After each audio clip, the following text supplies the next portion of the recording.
Hey everybody, welcome to the Sportsnet Fantasy Extra. I'm Andy McNamara. You can get me on Twitter at AndyMC81 and use hashtag AskAndy for any and all of your fantasy football questions. So on the Fantasy Extra today, we'll give you some streaming and DFS options for Monday Night Football. Giants taking on the Eagles. Eli's back. Then we'll go over the top performers of the week coming out of Sunday when it comes to fantasy football. Of course, the most added, most dropped players heading into week 15 and an early look at the waiver wire. So let's get into it, and good luck in your fantasy football playoffs. I got my back-to-back championship rings right there that I'm sporting. Why not? It's playoff time, baby, right? You gotta have a little swag, gotta feel good. So good luck to all of you. The performances this week for the top two coming out of Sunday for the quarterbacks was incredible. Anybody thinking Drew Brees was too old and is this the end of Drew Brees? Well, who knows, but it wasn't on Sunday.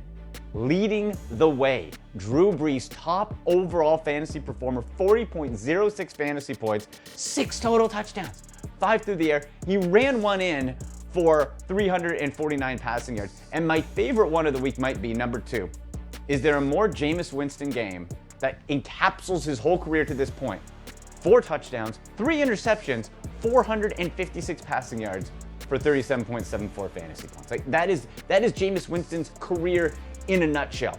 Bucks won, still got eliminated from the playoffs. Seems fitting. Emanuel Sanders, what a bounce back game. It was all about Deebo Samuel, who still had a good day for the San Francisco 49ers, but Emanuel Sanders, the rib injury seems to be fully healed. He exploded, 157 yards through the air, caught a touchdown, 7 catches. Number 4 was AJ Brown. We'll get more to him in a couple minutes. For the Tennessee Titans, the rookie. Boy, him and Ryan Tannehill, the chemistry, undeniable. 153 yards, 2 touchdowns, and 5 catches for 33.6 fantasy points. AJ Brown tearing it up and still widely available too on the waiver wire. Then Austin Eckler. Melvin Gordon, a nice resurgence, but this was all about Eckler as the Chargers put the boots to the Jaguars. Austin Eckler, 112 receiving yards, 101 rushing yards, and he caught a TD as well.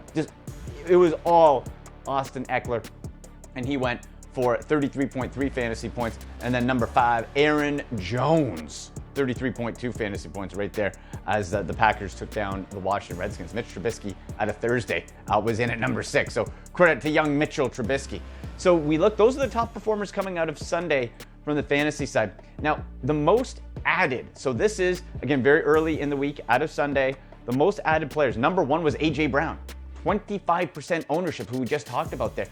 You cannot add somebody that have this type of upside, who has been producing at this type of clip. Now, he's a rookie, so he's going to have his up and downs a little bit, right? But with Ryan Tannehill, you look at what AJ Brown has been able to do over since the bye week, last 3 weeks. 33.6 fantasy points this week, 7.5 the week before, but then 23.5, 3 touchdowns over that stretch. AJ Brown, again, he's going to have his ups and downs, but if you're looking for a receiver they play Houston, you can beat them. Play New Orleans, you can beat their secondary, and then Houston again. There's a lot of upside down the stretch when it comes to AJ Brown. So a Tannehill Brown stack looks really appealing. Then another most Patrick Laird. Now listen, Miami Dolphins running backs, I'm telling you all year, you don't play him, right? Kalen Ballage got carted off, you don't play him. Patrick Laird, 20% ownership, second most added in all of Yahoo, and it's because of his pass catching ability. He is only quasi-relevant in PPR, only, and I still wouldn't recommend it. Don't go nuts over Patrick Laird with that win, that field goal fest, and you talk about disappointment. Okay, look, Patrick Laird has been a small upside for the Miami Dolphins, a small bright spot. Overall, Ryan Fitzpatrick, we're pumping him all week, lays an egg in a revenge game. He thrives in revenge games. Versus the New York Jets put up a stinker. It was a field goal fest, but still, Patrick Laird, back-to-back games, double-digit fantasy points, PPR. If you're desperate, could do worse, right? Adrian Peterson after that. Now, Darius Geis, you're going to want to track Darius Geis' knee injury. Last couple weeks, he looked good. He was getting goal line carries a week ago. He has had surgery on both knees and went out with a knee injury. Hopefully not too serious, because he has overcome so much with all those ailments, those surgeries. So hopefully he'll be back. But you want to get a jump on it and go pick up Adrian Peterson, who looked pretty spry, and we know at this point in his career, not going to get the workload he once did, but he can still pop off. 39% ownership. Adrian Peterson, third most added player, non-kicker or defense. And the most added quarterback, young Drew Locke, rookie Drew Locke, just 2% owned. First Broncos rookie quarterback since Tim Tebow to throw for over 300 yards. I don't trust rookie quarterbacks. I still think Drew Locke's probably fantasy upside is in the mid-teens, but he popped. You'd still probably want to go for a Ryan Tannehill, Sam Darnold type, but it's just interesting to note for Drew Locke. Most dropped player, Tevin Coleman, how the mighty have fallen. All the expectations of Tevin Coleman with the 49ers, and he's flashed in and out.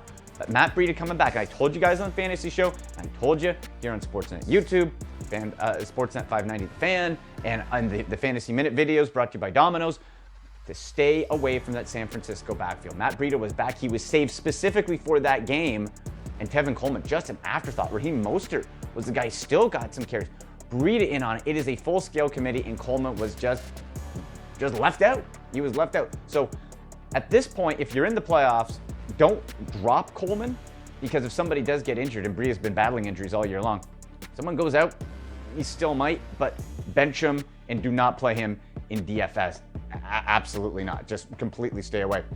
Now let's look at the Monday Night Football matchup here. Maybe you're doing a DraftKings showdown, some streaming, or looking to fill in a spot on your playoff roster with this Monday night game. So the Giants going into the Eagles. Biggest storyline, most impactful fantasy storyline, Eli Manning returns to quarterback. This downgrades all receivers. Doesn't mean unusable, but downgrades everybody from Golden Tate, Sterling Shepard, Darius Slayton. Evan Ingram is out. That foot injury is out. So a very risky but big upside contrarian play, Caden Smith, the rookie tight end. We don't know how he's going to be used with Eli Manning because it was under Daniel Jones, who's now out injured.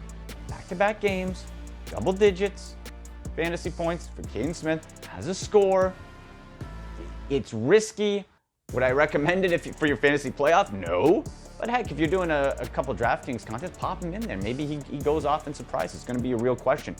When you look, but Evan Ingram is definitely out, so Caden Smith is going to be the starting tight end for the Giants.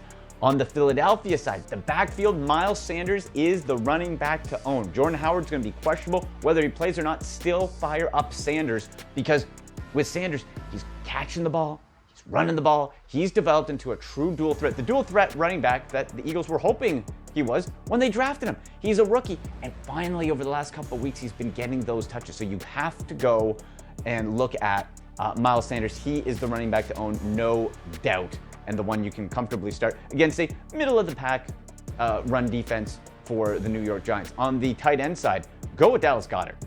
Now, if you're a Zach Ertz owner, you're going to play him. I get it.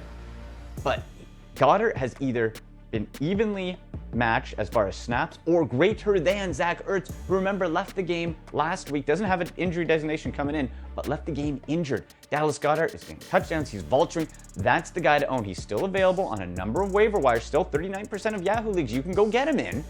And on DFS for a DraftKings contest, he's cheaper, and he's going to at least get the same points or more than Zach Ertz. So it's a no-brainer. You go with Dallas Goedert. Again, any fantasy football questions, hit me up on Twitter at AndyMC81. Use hashtag AskAndy. Keep an eye on the Under the Wire article on my fantasy football waiver wire and sleeper pickups coming out Tuesday on Sportsnet.ca. And of course, listen to the Fantasy Show every Sunday morning across the Sportsnet Radio Network.